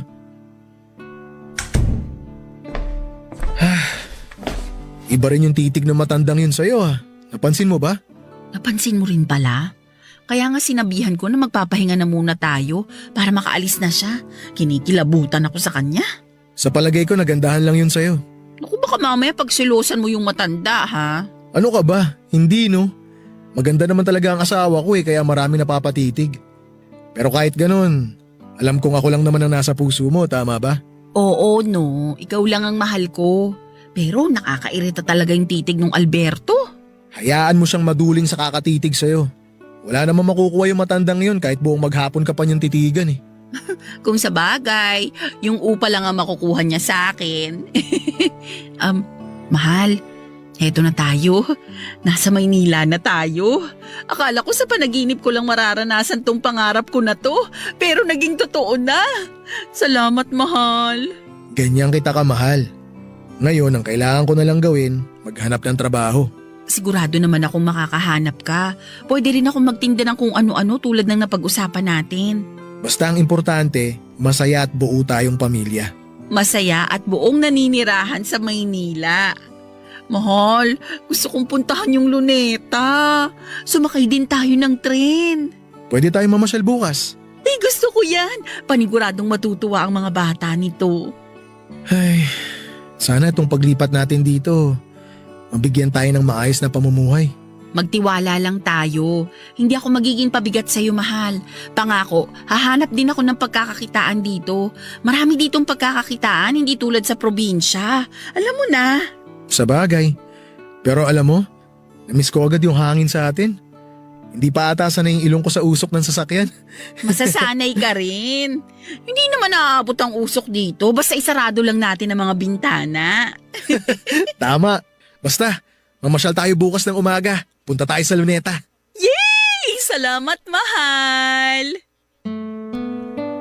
Namasyal nga kami ng pamilya namin sa Luneta, Papa Dudut. First time naming sumakay ng tren sa tulong ni Alberto na siyang nagturo sa amin kung paano sumakay nito at makapunta sa Luneta. Nakita ko sa mga mukha ng anak ko ang saya ng araw na yon. Sobra ang pagkamangha ko sa laki ng Metro Manila, Papa Dudut. Ang ganda ng Luneta, malaki at parang sinasabihan ako nito na matutupad ko ang lahat ng pangarap ko sa aking sarili at sa pamilya ko. Hindi rin natiis na puntahan ng Divisoria at nakabili ako kaagad ng damit na gustong gusto ko doon. At peking alahas na kung titingnan mo ay parang totoo talaga. Naramdaman ko sa oras na yon na hindi na ako babalik sa probinsya dahil nasa Maynila lahat ng gusto kong mga bagay at ang lugar na ito lamang ang makapagbibigay ng gusto ko sa buhay. Pagka-uwi namin ng bahay ay kapansin-pansin talaga ang kakaibang titig ni Alberto sa akin. Parang may pagkamanyak talaga itong tumingin lalo na kung ako lamang mag-isa sa bahay. Sa takot ko ay sinabihan ko kaagad si Elijah tungkol dito. Sinabihan lamang niya ako na huwag na lamang siyang pansinin. mahirap din makahanap ng ibang malilipatan na kasing ayos ng tinitirhan namin. At ito na ang pinakamurang apartment na nakita namin. Sa isip ko, Papa Dudut, kaya siguro mura dahil manyakis ang may-ari. Pero tama naman si Elijah na wala kaming ibang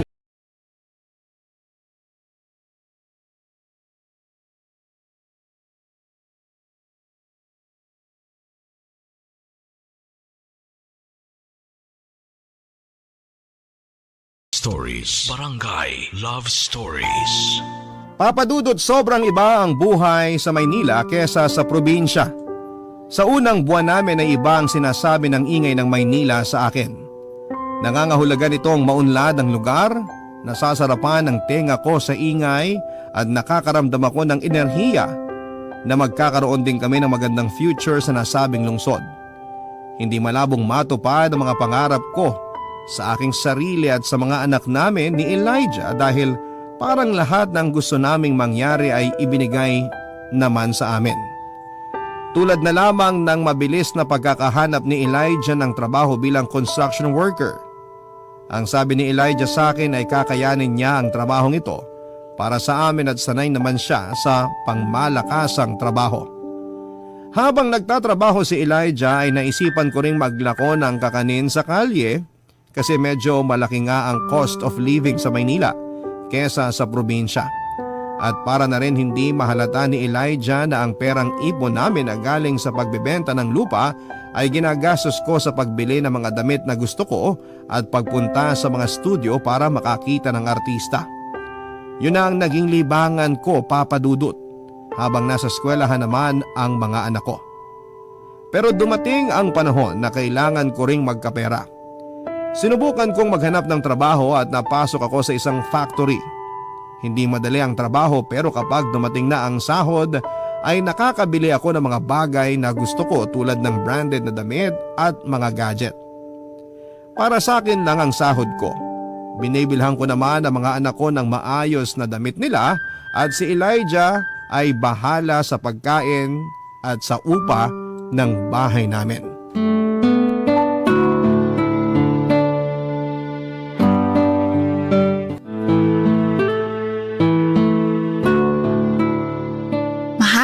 Itong baon mong pananghalian baka malimutan mo.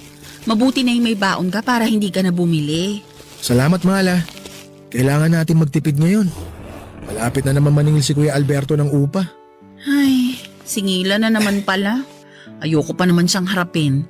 Naiirita pa rin ako sa pagmumukha niya eh. Hayaan mo na yung tao. Ang importante, hindi ka naman niya inaano. Mga alas 5 ng hapon, nandito na ako. Ako nang bahala sa mga bata pag uwi nila galing eskwelahan. Sige mahal. Sige na, kailangan mo nang umalis para iwas traffic. Matraffic pa naman ngayon. O sige mahal, una na ako ah. Pakis nga. Ingat ka pagpasok sa trabaho, mahal ah. Bye-bye. Bye mahal, ingat ka. Makapaghanda na nga nang makapasok na sa trabaho. Oh, bakit kumakatok si Elijah? Mahal, may naiwan ka ba? Oh, Mang Alberto, kayo pala. Bakit naman parang nakakita ka ng multo dyan, Suset? Nagulat lang po ako. Akala ko asawa ko yung kumakatok eh. Nagpunta ako rito para ipaalala sa inyo na malapit na ang due date ng renta nyo. Sana wag naman ma-delay. Parating na lang kayo na de-delay. Kaya nyo pa bang umupa rito? Pagpasensyahan nyo na lang po pero makakabayad din po kami kaagad. Nakikita kong panay bili mo ng damit at sapatos tapos nade-delay kayo sa upa.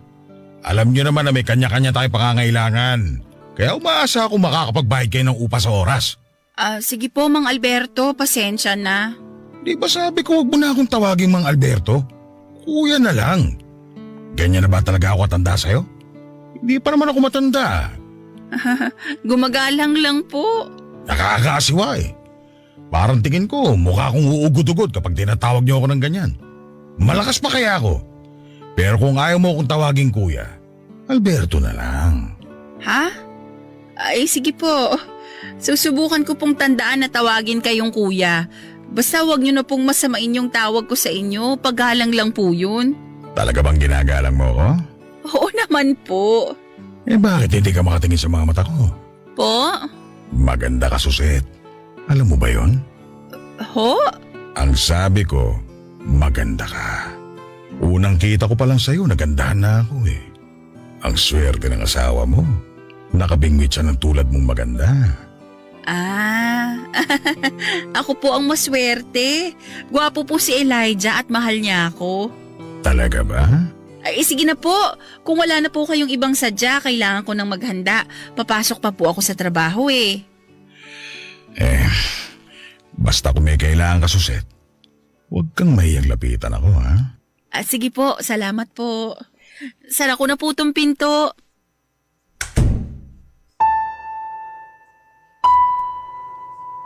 Papadudot, gusto ko na noong sigawan si Mang Alberto ng mga oras na yon. Kinikilabutan kasi ako sa kanya tuwing magkausap kami na para bang may balak siyang gawin sa akin. Pero sa loob-loob ko ay kailangan kong maging mabait sa kanya dahil gipit kami ng panahon na yon. At baka ma-delay na naman ang bayad namin sa upa. Ubus na noon ang perang dala galing sa probinsya. Nagamit ko na rin ng pera para bilhin ang mga bagay na gusto ko. Naiinis ako sa sarili ko, Papa Dudut. Ayaw kong umabot kami sa sitwasyon na pagsisihan namin ang ginawa naming paglipat sa Maynila. Wala akong magawa kundi ang pakisamahan si Mang Alberto at magpa-cute kapag kinakausap niya ako habang humihingi ako ng palugit na oras para sa pagbayad sa upa. Hindi ko kasi mapigilan ang sarili ko noon na gastusin ang bayad sa upa sa ibang bagay.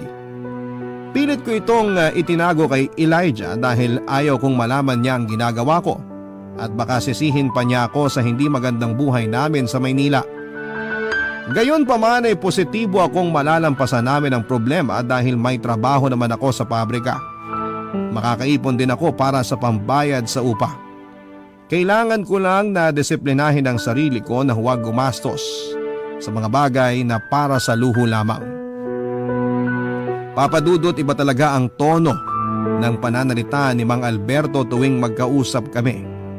Kailangan na daw niya talaga ang upa dahil may paggagamitan siya nito. Siyempre, ginawa ko pa rin ang makakaya ko na pakiusapan siya pero may iba siyang sinabi sa akin para hindi na ako maghirap sa paglikom ng pera na pambayad sa upa. Ang sabi niya sa akin ay ibigay ko na lamang ang katawan ko sa kanya. Ito ang magiging pambayad ko sa upa. Pero tumanggi ako, Papa Dudut. Hindi ko kaya ang hinihingi niya. Mga ilang beses din niya akong kinukulit pero hindi ako nagpatinag. Sinubukan ko siyang sindakin at nag-warning na ipapabarangay ko siya kapag pinilit niya ang gusto niya. Ayaw kong malaman ng asawa ko na hindi kami nakakabayad sa upa dahil ang alam ni Elijah ay nakapagbabayad kami. Hindi alam ng asawa ko na ang perang pambayad sa upa ay nagagamit ko na at hindi ko binabayad sa upa, Papa Dudut.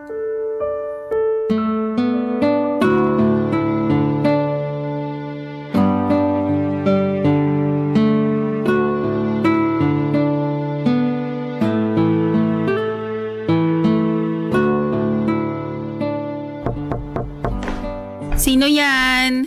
Ako to, si Alberto. Pwede mo ba akong pagbuksan? Ano bang kailangan mo? Bakit ka na naman nandito?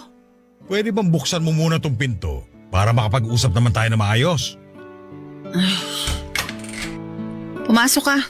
Salamat, Suset. Pwede bang sa susunod na linggo na lang yung upa namin? Pangako babayaran ko na talaga.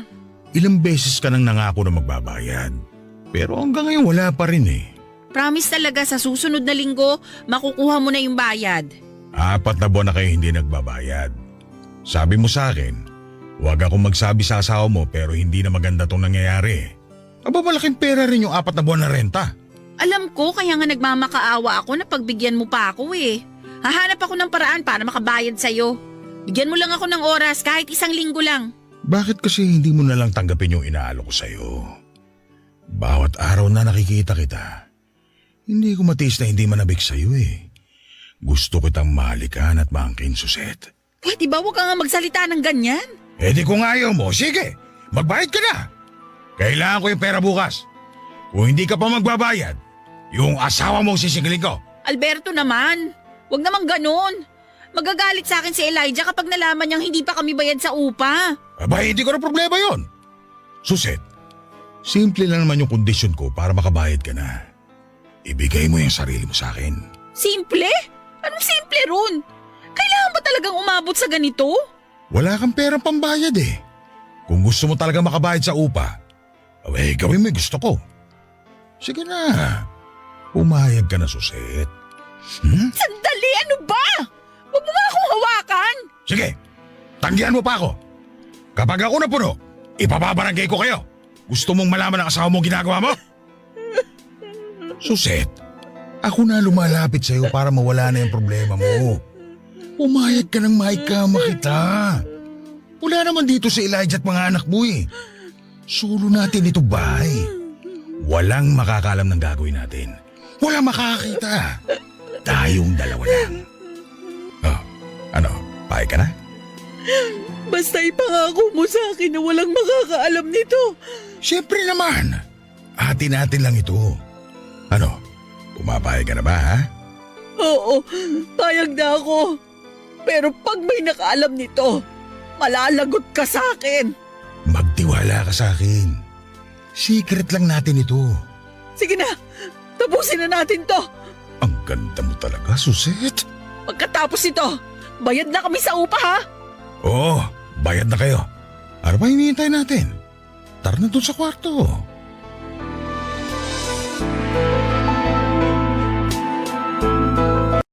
Bilang kabayaran sa upa ng bahay ay ibinigay ko ang sarili ko sa kanya sa kama. Naging kabayaran ang laman ko para sa upa namin sa bahay. Noong araw na may nangyari sa amin ay hindi humupa ang pag-agos ng luha sa aking mga mata.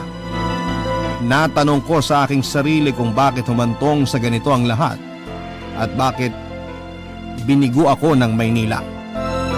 Hindi lang isang beses na ipinagamit ko ang sarili ko kay Alberto. Tuwing wala kaming pambayad ng renta ay katawan ko ang ginagamit ko, Papa Dudut.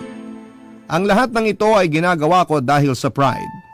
Kahit na niloloko ko na ang sarili ko ay ayoko pa ring aminin na mali ang naging desisyon naming lumipat sa Maynila. Ayoko kasing masira at mawala ang tiwalang ibinigay sa akin ni Elijah at baka isipin itong sayang lamang ang ginawa niyang pagpayag sa kagustuhan kong lumipat. Itinago ko ang lahat kay Elijah, Papa Dudut.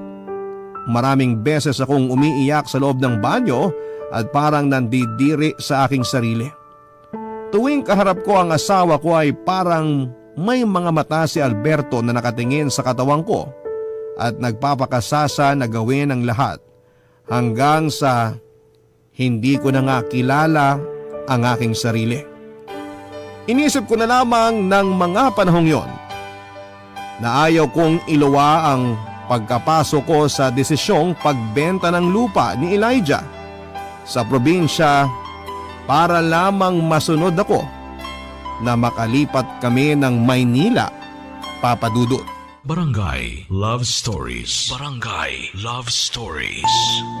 Maraming beses na may nangyari sa amin ni Alberto, Papa Dudut.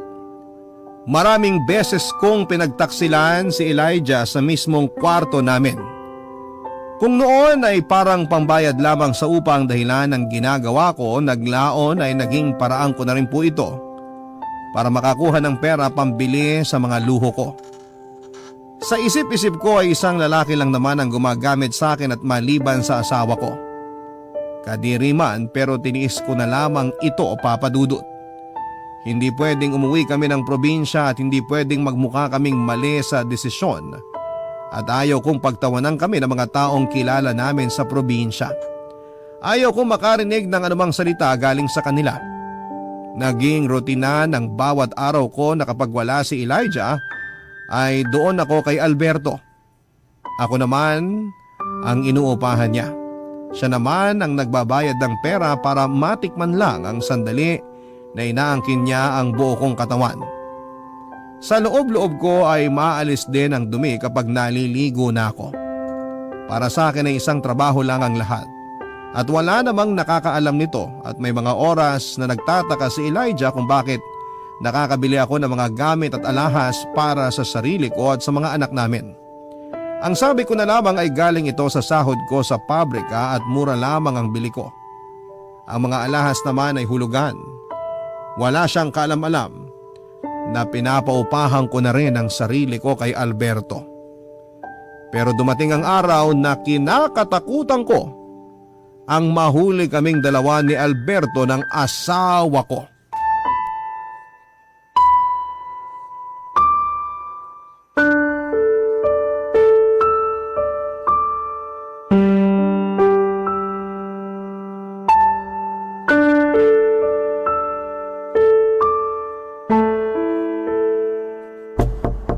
Suset?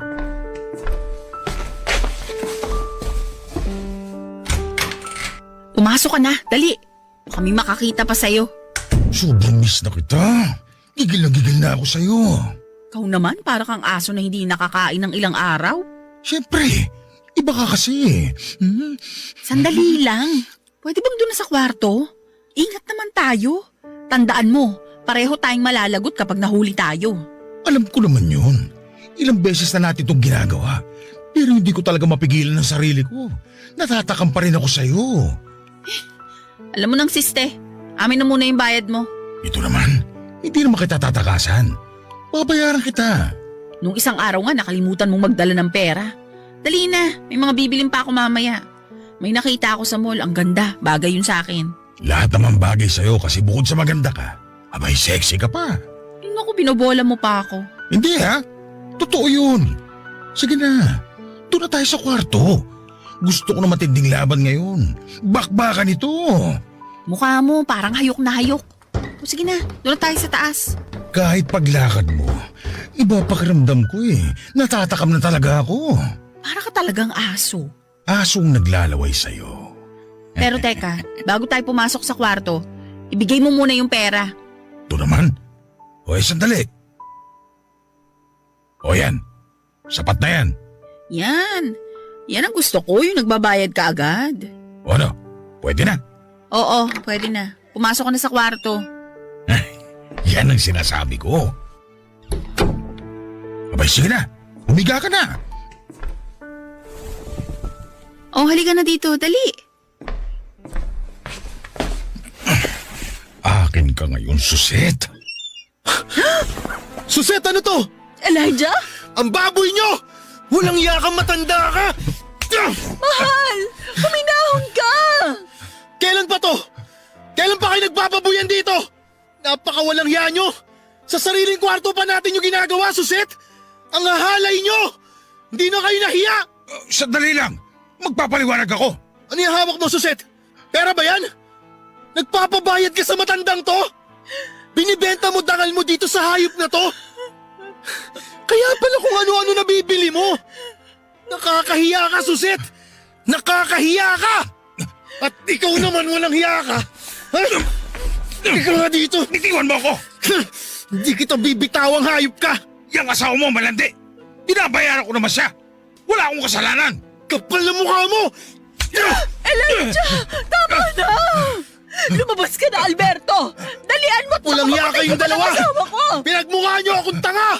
Mga baboy kayo!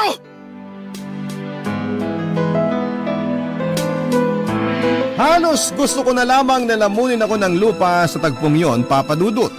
Grabe ang bugbog na inabot ni Alberto. Ayaw siyang tigilan ni Elijah sa kakasuntok. Kinailangan pa naming humingi ng tulong para lamang matigil ang dalawa sa pag-aaway nila. Iyang-iya ko sa sarili ko sa isang iglap ay hindi lang nabunyag kay Elijah ang ginawa namin ni Alberto kundi pati na rin sa mga kapitbahay namin. Ito na nga siguro yung kabayaran ng kasinungalingan at mga katarantaduhang ginawa ko para lamang mabili ko ang mga gusto ko. Isa akong material girl na hindi naaayon ang paraan para makuha ang bagay na gusto ko. Hiyang-hiya ko sa mga anak ko dahil nagkaroon sila ng inang tulad ko na kumapit sa pera at kayang gumawa ng kababuyan para lamang sa mga material na bagay. Iniwan ako ni Elijah at isinama niya ang mga anak namin. Nanliit ako sa sarili ko, Papa Dudut. Hindi ko maipaglaban ang mga anak ko dahil wala rin ako mukha para bawiin ko sila. Dahil tama ang sinabi ni Elijah na wala akong magandang asal na pwede kong ituro sa mga anak ko dahil sa nagawa kong kasalanan. Nabahira ng dignidad ko bilang isang ina nila. Pero hindi ko matiis na hindi ko kapiling ang mga anak ko. Kaya naman pinuntahan ko sila sa kanilang nilipatang bahay. Isa itong maliit na bahay sa squatters area. Naiyak ako pagkakita ko sa lugar. Hindi po ito ang pinapangarap ko para sa kanila. Hindi ito ang Maynila na pinangako ko sa mga anak ko. Nanlumo ako sa mga naging kalagayan namin, Papa Dudut. Kung hindi kami lumuwas ng Maynila at hindi namin ibinenta ang lupa sa probinsya, ay hindi siguro umabot sa ganito ang lahat. Pero nandito na ito at dapat ko itong harapin. Ang masakit bilang isang ina ay yung hindi ko makita ang mga anak ko, Papa Dudut. Nilayo sila dahil sa kasalanang nagawa ko. Walang paglagyan ng sakit sa puso ko at parang pinagsakloban ako ng langit at lupa sa mga nangyari sa akin. Huli na noong malaman kong binalik na pala sa Leyte ni Elijah ang mga anak ko.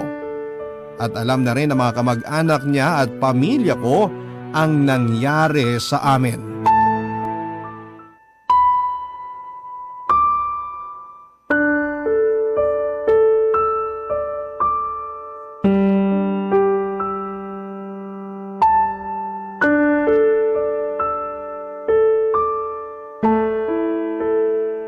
Anong ginagawa mo rito, Suset? Gusto ko lang makita yung mga anak natin. Namimiss ko na sila. Ganun ba? Buti nahanap mo kung nasan ako. Tinanong ko yung tiyahin mo. Sabi niya dito ka raw sa pinsan mo tumutuloy. Elijah, ina ako. Sana maintindihan mo ang nararamdaman ko. Ina ka?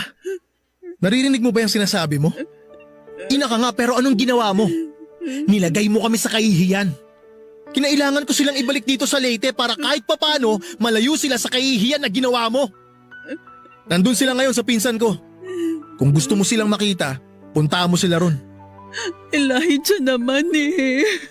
Anong inaarte-arte mo dyan? Elijah, patawarin mo naman ako. Patawarin niyo na ako, Elijah. Mahal. Suzette, hindi ganun kadali ang magpatawad. Naging tapat ako sa'yo. Nung pinili kitang maging asawa, naging tapat ako. Nasa tao naman yun eh. Binigay ko naman lahat sa'yo ah. Lahat ng gusto mo, binigay ko sa abot ng makakaya ko kahit na mahirap lang ako. Sana, kung gusto mo pala ng material na bagay, hindi ako ang pinili mo. Sana hindi ako ang pinakasalan mo. Hindi na kita kilala, Suzette. Hindi na ikaw yung babaeng pinakasalan ko.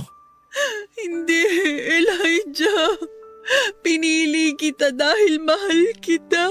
Anong mahal mo ako? Pera ang mahal mo. Binuka mo yung hita mo para sa pera ni Alberto.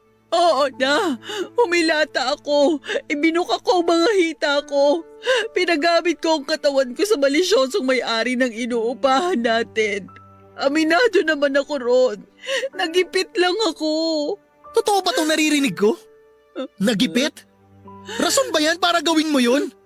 Tama ba yun, Suzette? Tama bang magpakababa ka at umabot ka sa punto na pati katawan mo ibibenta mo? Nabulag lang ako sa material na bagay, pero mahal ko kayo. Ikaw at ang mga anak ko. Kayo ang buhay ko. Mahal? Malis ka na, Suzette. Abang kaya ko. Alam mo, tiniis ko ang sumbat sa akin ng mga kamag-anak ko para lang masunod ko yung gusto mo. Yung pangarap mo na tumira sa Maynila. Wala na akong uuwian dito sa Leyte kasi nga binenta ko yung lupa ko para sa kapritsyo mo. Wala na rin akong pwedeng pagkakitaan ngayon. Wala na. Wala na ipinamana sa akin ng mga magulang ko. Lahat ng yun nangyari nang dahil sa'yo. Tama ka sa lahat ng sinabi mo. Kasalanan ko to. Mali ang desisyon nating pumunta sa Maynila. Mali ang akala ko na makapagbibigay yun ng magandang buhay sa atin. Hindi ko naman inasahan na hahantong sa ganito ang lahat eh. Alam mo kung ano yung mas nakakahiya? Yung ginawa mo. Pinaupa mo yung katawan mo kay Alberto. Kapal ng mukha mo. Alam mo ba kung gaano kasakit yun? Sobrang sakit nun, Suset. Kasi mahal na mahal kita eh. Mahal na mahal ko kayo ng mga anak ko. Pero dahil sa ginawa mo, wala nang natitira ni katiting sa puso ko na pagmamahal para sa'yo. Sinira mo lahat, Suset. Sinira mo ang pamilya natin. Sinira mo! Tatanggapin ko lahat, Elijah. Totoo na sinira ko nga ang pamilya natin. Sinira ako dahil sa ambisyon ko, dahil sa mga pangarap ko. Nasilaw ako sa mga material na bagay. Naghangad ako ng hindi ko pala kaya. Sobrang tayog ng gusto kong marating, pero heto, sa putikan ako bumagsak. Sige na, Suset, umalis ka na. Wala na tayong pag-uusapan. Umalis ka na dahil ayoko nang makita ang pagmumukha mo! Tama talagang nasa huli ang pagsisisi, Papa Dudut. Hindi mali na sinisisi ko ang desisyong pumunta kami sa Maynila. Ang mali ay ang pagkakahumaling ko sa mga material na bagay. Hindi ako naging masinop sa pera at kung marunong lamang akong magpigil ay hindi sana humantong sa ganito ang lahat. Kung ginamit ko lamang sa tama ang perang galing sa pagbebenta ng lupa ay hindi sana humantong na pati sarili kong katawan ay benenta ko. Dahil hindi ko kayang umuwi sa probinsya ay lumipat at kumuha ako ng maliit na kwarto na aking inuupahan. At dahil sa hindi rin ako na-renew sa pabrika ay napilitan ako mamasukan bilang kasambahay, Papa Dudut. Okay na rin sana ang lahat pero nalaman kong buntis ako at si Alberto malamang ang ama nito dahil ang alam ko ay nag-iingat na si Elijah na mabuntis ako. Nagsusuot siya ng proteksyon tuwing may nangyayari sa aming dalawa. Dahil para sa kanya ay tama na ang 2 anak para mabigyan niya ng mabuting kinabukasan. Kaya po ako sumulat sa inyo ngayon dahil litong-lito ako. Wala namang kasalanan ng bata kaya nag-decide akong ipagpatuloy ang pagbubuntis ko sa kanya. Mabuti't mabait ang mga amo ko at hindi nila ako tinanggal kahit na buntis ako. Ang hiling ko lang sa ngayon ay sana'y magkaayos na kami ni Elijah. Alam kong hindi na tulad ng dati ang magiging tingin niya sa akin pero gusto kong magkabalikan kami at gusto kong magkasama kami ng mga anak ko. Gusto kong buo kami ng pamilya ko. Gusto kong magsimula uli kami. Hanggang dito na lamang po ang kwento ko, Papa Dudut, at sana po ay matulungan ninyo ako sa katanungan ko sa buhay. Ang inyong forever kapuso at kabarangay, Suzette.